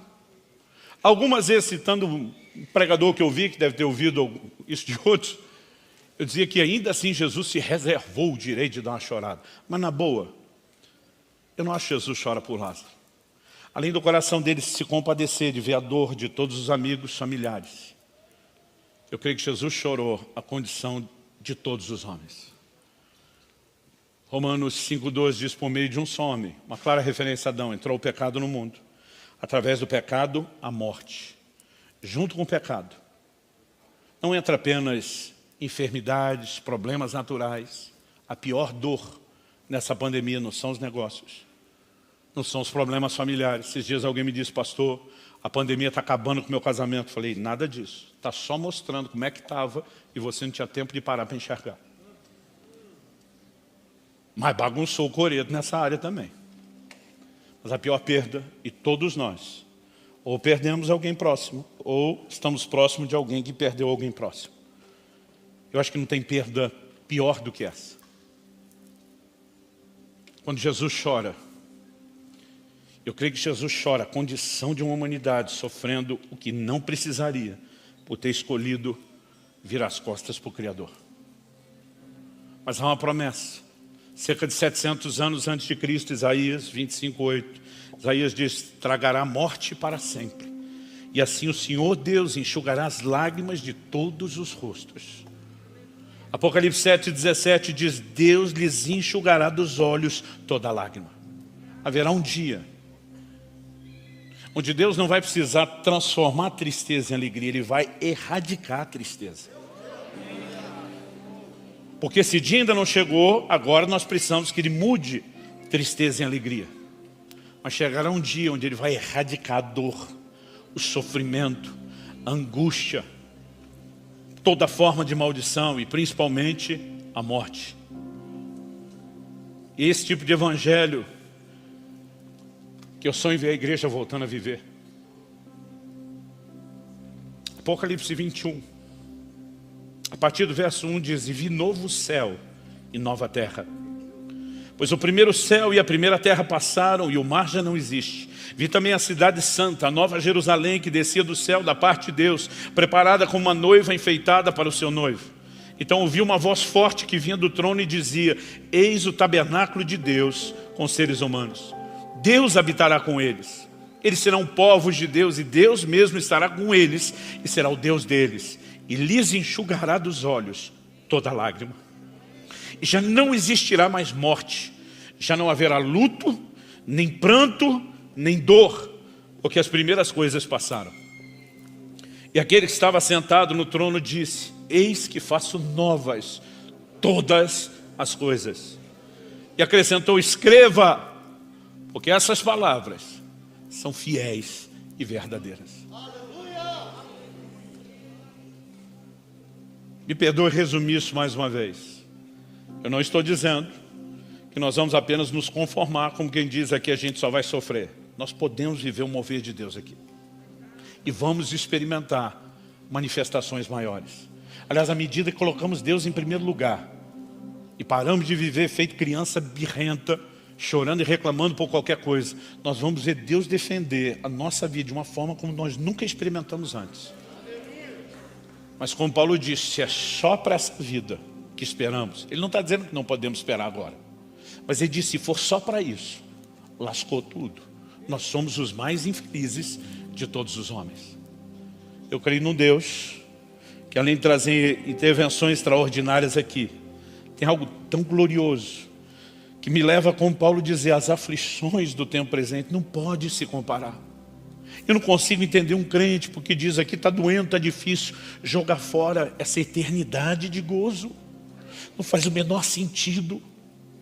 Mas nós passamos a perder a capacidade de enxergar isso, porque começamos a pregar um evangelho terreno, efêmero, passageiro. O evangelho é isso, mas não é só isso, é muito mais do que isso. Eu creio que nessa noite o Espírito de Deus quer fazer algo. O coração de vocês estão aqui, no coração de vocês que nos acompanham à distância. Eu creio que é um sopro. Gente, nós estamos aqui para colher algo que foi plantado em oração e jejum por muito tempo antes desse dia. Há uma intervenção de Deus. Nós não estamos aqui para dar ordem em Deus, mas percebemos no Espírito que Deus determinou fazer algo. E eu vejo um vento de restauração soprando forte nesse lugar hoje. E eu creio que muitas coisas vão acontecer aqui. Mas eu quero dar uma palavra a você, que em algum momento da caminhada se afastou do Senhor Jesus. Talvez você não esteja se considerando um desviado, no sentido de que não sumiu totalmente da igreja, mas você sabe que perdeu a conexão. Lá dentro você sabe, somente tem tentado justificar, mas você sabe que desconectou. Antes de qualquer outra coisa, Deus quer lhe devolver a alegria da salvação. A capacidade de se regozijar no maior presente que Deus, por meio de Cristo, ofereceu à humanidade. E Ele está chamando você de volta. Ele quer estabelecer um conserto e uma reconciliação. Talvez haja gente aqui ou nos acompanhando que ainda não entregou sua vida a Cristo. Talvez eu diga: eu nem entendi isso tudo que o Senhor falou, mas algo está apertando meu coração. E você sabe que o discurso de um homem não podia fazer o que está acontecendo dentro de você agora. A Bíblia diz: é o Espírito Santo quem convence do pecado, da justiça, do juízo. E nesse momento algo dentro de você está fortemente dizendo: você precisa se arrepender e você precisa de Deus. Ele está te chamando para um encontro com Ele. Mas além desse posicionamento, eu vejo toda sorte de provisão. Eu creio que há pessoas que ainda não foram cheias do Espírito Santo, que vão receber de Deus ainda essa noite. Eu creio que há alguns que faz muito tempo que não sentem ou não experimentam o que vão experimentar hoje. Então, antes de fazer qualquer tipo de apelo, de convite ou oração, eu gostaria que enquanto os músicos começassem a ministrar, que a princípio ninguém cantasse com eles. Enquanto eles vão ministrando, eu quero que você ore. Eu quero que você se exponha a Deus. Eu quero que você diga: Senhor, eu preciso experimentar um toque, eu preciso de um recomeço, eu preciso de uma mudança de mentalidade, eu quero essa alegria sobrenatural. Eu creio que esse óleo de alegria, essa unção que eu mencionei, vai ser derramada. Talvez a gente vai ouvir testemunho de gente até em casa rindo sem saber o que está acontecendo. Há um óleo de alegria.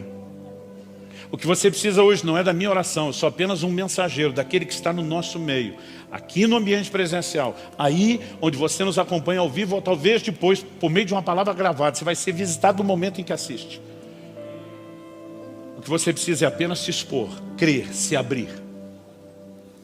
Vamos clamar a Deus?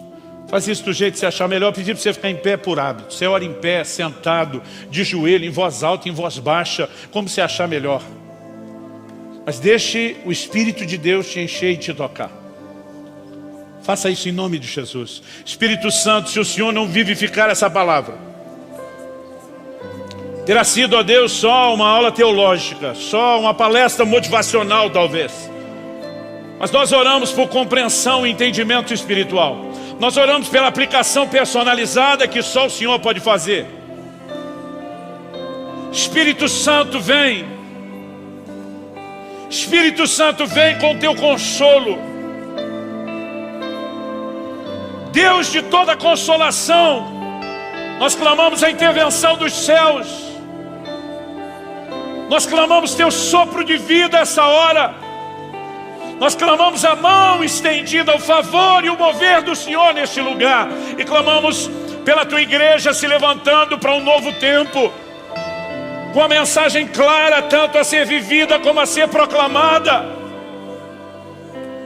Nós oramos por alinhamento, Senhor. Alinhamento com o teu coração, alinhamento com o teu propósito, alinhamento com a tua palavra.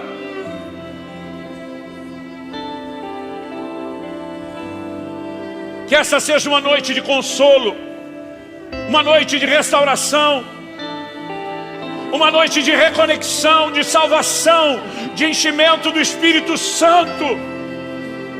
Nós clamamos em nome de Jesus.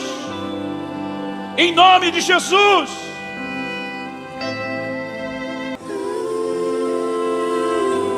Se você puder, levante sua voz, levante suas mãos. Vamos adorar o Senhor por alguns instantes.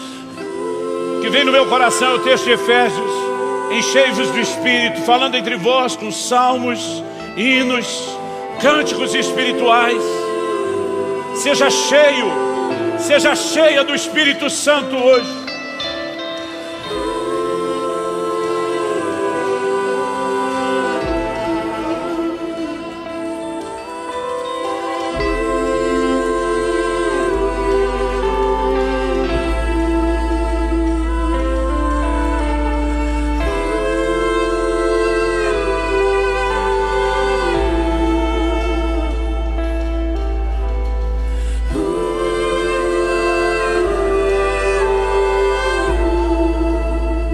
Continue abrindo o seu coração para o Senhor.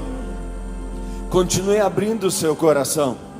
Por alguma razão, falta de confiança, temor, medo, circunstâncias preocupantes, isso durou tempo demais e você fechou seu coração como um modo de se proteger. Isso tem funcionado como um ladrão de unção, um ladrão de esperança, um ladrão de força, e você começou a se sentir inabilitado, fraco, inadequado, indigno, e começa a pensar: eu estou fora, eu não consigo mais. Mas o Senhor veio aqui para te dar um empurrão, para te levantar e te impulsionar para o seu futuro. Há um poder sobre a sua vida, há uma força de Deus para você. O Senhor veio te levantar. O Senhor veio ao seu encontro. Ele percebeu que você estava assim, desanimado, e Ele veio ao seu encontro. Quando 2 discípulos estavam indo embora de Jerusalém, super desanimados, roubados da esperança, chocados, eles não acreditavam o que aconteceu com Jesus, porque eles nem entenderam o que estava acontecendo. E eles estavam indo embora, e Jesus viu, e Ele correu lá. Ele tinha tanta coisa para fazer, uma batalha extraordinária, não é, da sua ressurreição, estabelecendo a autoridade, tomando as chaves da mão do diabo. Mas ele viu 2 discípulos tristes, desanimados. Ele correu ao encontro e ele começou a ministrar uma palavra para eles, e a palavra começou a gerar fruto, e a esquentar, eles começaram a queimar. E eles disseram: meu peito está queimando quando ele está falando. E Jesus trouxe aqueles discípulos de volta, e eles, cheios de alegria, voltaram correndo porque viram o Senhor. É isso que Deus está fazendo conosco. Ele veio buscar você e dizer: levanta, levanta, tem algo para você viver grandioso.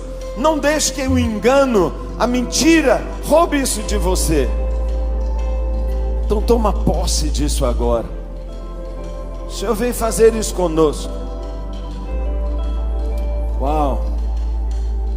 Abra seu coração para Deus. Estava com medo, se protegendo, agora pode abrir. Pode abrir. Tudo bem que nós estamos de máscara, é necessário, mas não deixe uma máscara tampar seu coração, não. Não deixe você ficar fechado em você. Não sufoque com ar sujo de uma história triste. Não deixe que isso aconteça.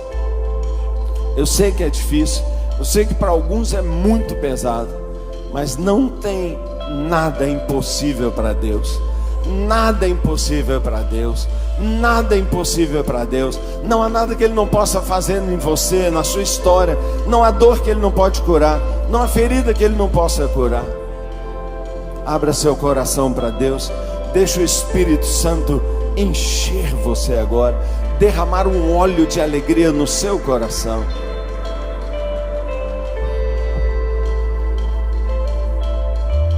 Antes da gente cantar, nós vamos desligar um pouquinho todo o instrumento, e o pessoal aí vai colocar para mim o vídeo. E eu não estou doido não precisa preocupar. Nós fizemos um resumo, não era para isso agora, era para terminar assim bombando. Nós vamos, preocupa não. Mas nós estamos encerrando agora essa conferência. Que conferência? Cheguei agora. Nós estamos numa conferência. Desde quinta-feira. Foi uma coisa muito gloriosa. Foi sobrenatural. Vai ficar marcado aqui na história dessa igreja. Nós nos antecipamos e dissemos: chega, acabou. Já está na hora da gente tomar de novo o nosso caminho com Deus em vitória. Está na hora da gente começar um novo tempo. Está na hora da gente sacudir essa poeira. Está na hora da gente levantar para viver o que Deus tem para nós. Ninguém vai tirar isso de nós. Então nós fizemos um resumo daquilo que aconteceu. É para fazer um final apoteótico. Mas posso dizer, comparado com o que Deus tem depois, não é nada esse vídeo. Porque vai ser logo depois é que Deus vai fazer mesmo na sua vida. Porque o que fica é o que Deus faz dentro da gente. Vamos assistir esse vídeo? Vamos ver o que aconteceu nessa conferência? Vai dar para soltar aí? Pode soltar. Fica de pé, né, gente? Vai lá, não. Aí, ó.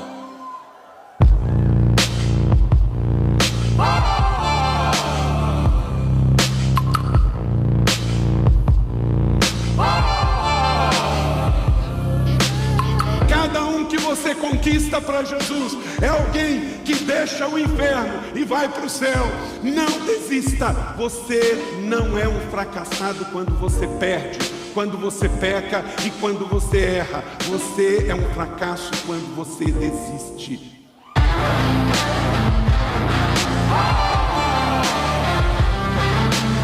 Porque a Bíblia fala: meu povo perece por falta de conhecimento. Não é por falta de mais amor. Você já tem todo o amor ágape que existe dentro de você. Você fica pedindo mais amor, aí que você está reforçando a mentira do diabo que você não tem amor. Em vez de você reforçar as verdades da palavra que diz que você já é o próprio amor ágape, você já está cheio do amor ágape dentro de você.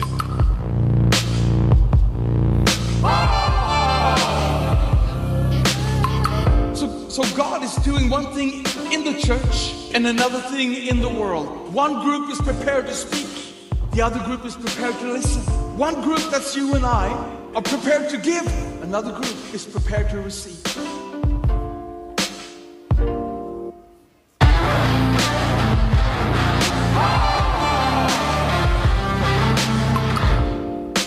Aliás, nós precisamos entender que o choro sem arrependimento, ele normalmente só lamenta a consequência de algo, nunca a essência.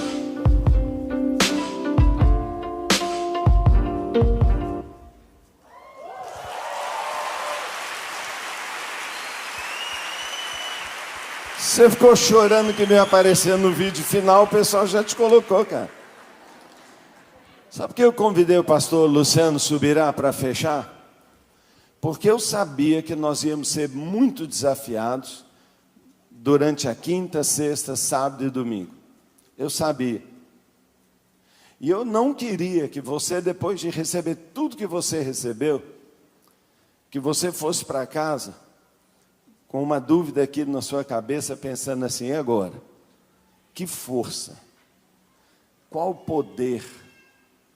Qual a força que eu vou ter para sair daqui e viver diferente agora? Que força eu vou ter para sair daqui confiante, cheio de fé, perseverante e poder viver a realidade de tudo que Deus tem para nós? E eu pensei que talvez ele fosse trazer uma palavra sobre a força do Espírito Santo, que ele fosse falar sobre algum dom, que ele fosse trazer uma palavra sobre algum batismo. E Deus orienta, ele a pregar uma palavra dizendo o seguinte: agora, igreja, Deus deu para você a maior força que você pode ter para viver o verdadeiro cristianismo, é a alegria do Senhor. A alegria do Senhor. Neemias fala que a alegria do Senhor é a força do povo dele. A alegria do Senhor é a nossa força. E que Ele, como que enchendo o nosso tanque esvaziou, Ele está derramando sobre nós um óleo que é tão poderoso, um óleo que vem do Espírito Santo, porque um fruto do Espírito na vida da gente é alegria. E eu não tenho dúvida que Deus vai enxugar sua lágrima e transformar todo esse período para baixo, sabe, numa vida daqui para frente marcada pela alegria do Senhor, pela confiança de que circunstâncias aqui, que estão absolutamente debaixo do controle de um Deus que é Senhor, soberano e que tem a rédea da história na mão, não consegue tirar você da alegria da sua salvação, da certeza que tem algo te esperando, e que tem um Deus que tem um plano para a sua vida aqui, e que todas as coisas cooperam para o seu bem. Creia nisso, é fé. E nesse momento eu quero terminar, orando sobre a sua vida, sobre você, uma bênção de alegria. Mas antes de eu orar, sentindo aqui muito forte, que pode ter alguém aqui nesse salão, ou talvez em casa, que não tem como ter acesso a essa alegria, porque está querendo encontrar essa verdadeira alegria sem um encontro com Jesus.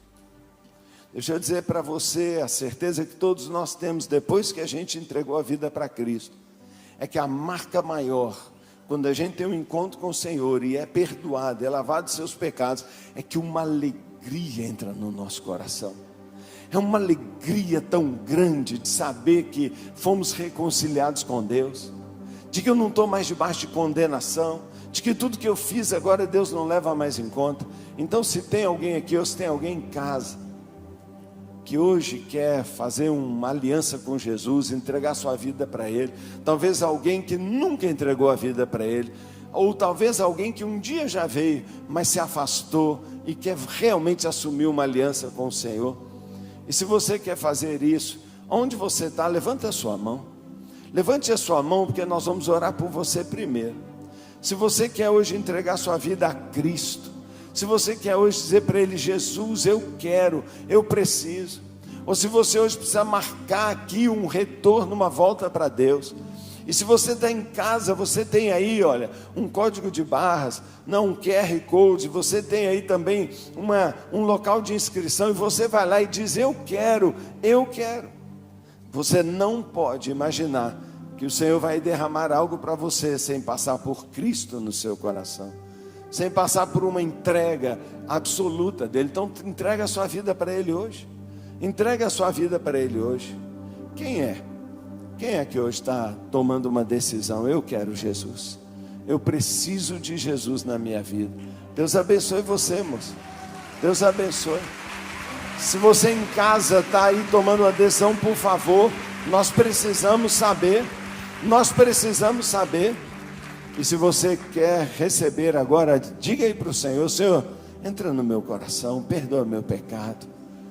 Eu confesso que preciso de Ti. Eu me volto de todo o coração para o Senhor. Levante sua mão para Ele, diga: Jesus, tem compaixão de mim. Olha para mim, Jesus, tem compaixão de mim. Perdoa meus pecados, salva minha vida.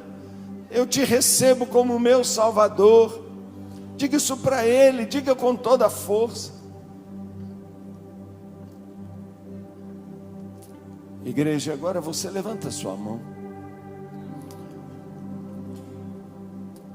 Pela fé, creio que o Senhor vai derramar sobre você, sim, um batismo, um óleo, uma unção de alegria. A alegria do Senhor, a nossa força é. A alegria do Senhor é a nossa força.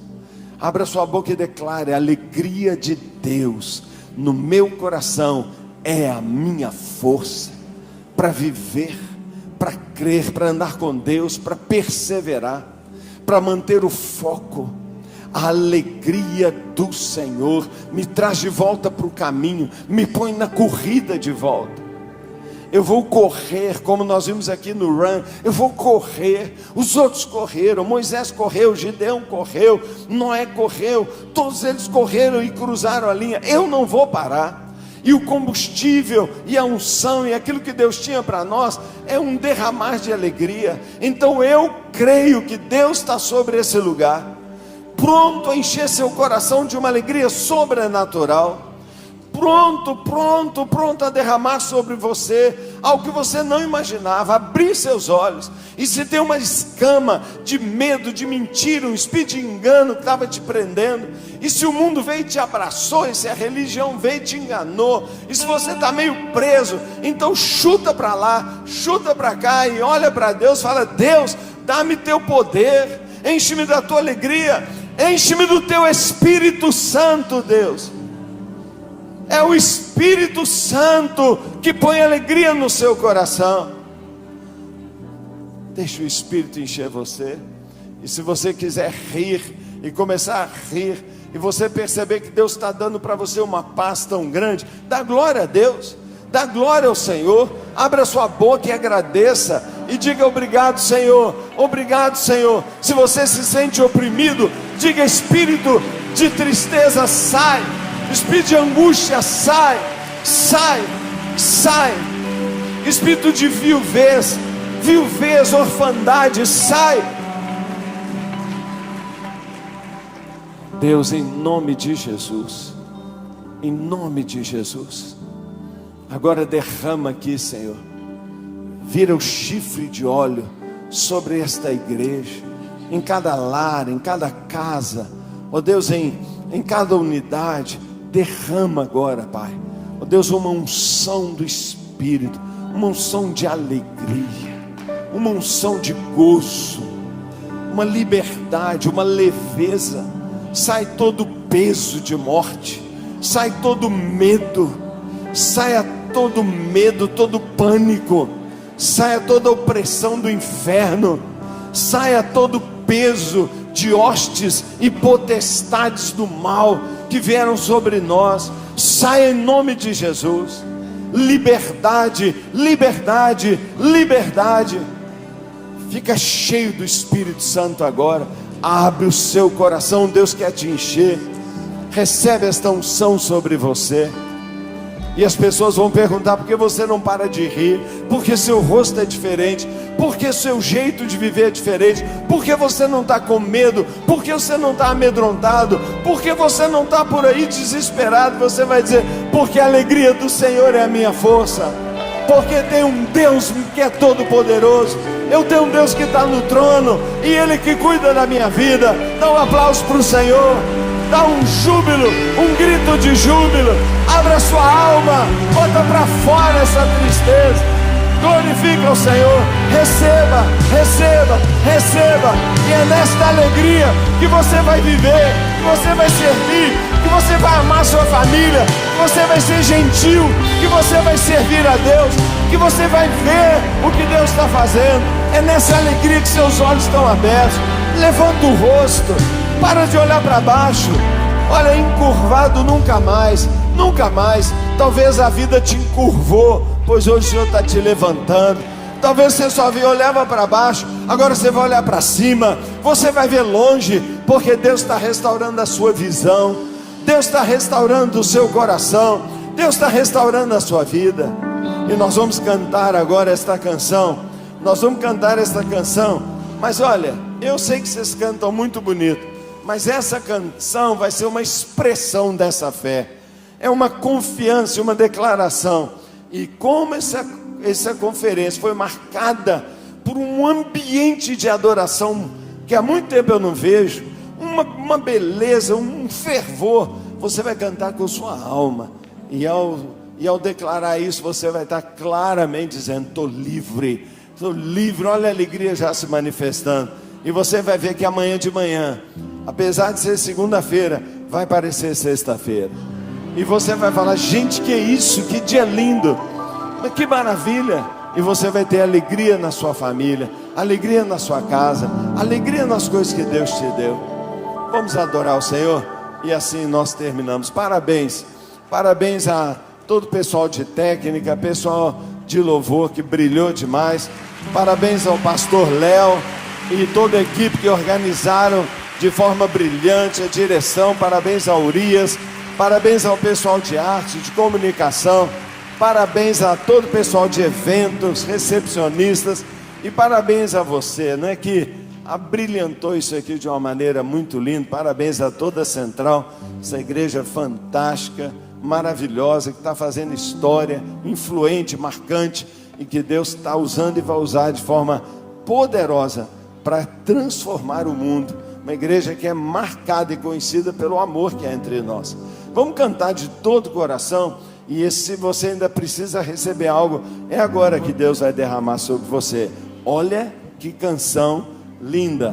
Mas não deixe eles cantarem não. Vamos abafar a voz deles. Vamos cantar mais alto. Eles vão ter que aumentar muito o volume para a gente não abafar a voz deles. Porque nós vamos declarar nossa fé, nossa alegria e a nossa confiança no Senhor. Deus te abençoe.